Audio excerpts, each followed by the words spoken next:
மோசே யோர்தானுக்கு இந்த பக்கம், எலியா யோர்தானுக்கு இந்த பக்கம். மோசைய யோர்தானை கிராஸ் பண்ண விடல, ஸ்டாப் பண்ணிட்டார்.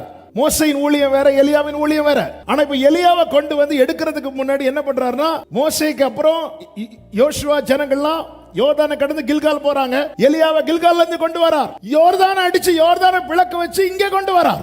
மோசே எங்க இருக்கிறார்? யோர்தானுக்கு முன்னாடி. எலியாவை எங்க கொண்டு வரார்? யோர்தானுக்கு முன்னாடி. எதுக்கு இதை சொல்றேன் தெரியுமா? ஓட்டங்களில் வித்தியாசம் இருக்கும், ஆனா நம்ம எல்லாரும் போய் சேருகிற பாயிண்ட் ஒரே பாயிண்டா இருக்கணும். அதுதான் இயேசுவோடு கூட மகிமையிலே மோசேயும் எலியாவும் பேசிக் கொண்டிருக்கிறாங்க. ஏன் ஓட்டம் வேற. இங்க இருக்கிற ஒவ்வொருவருக்கு ஓட்டத்தை நியமித்து இருக்கிறார்.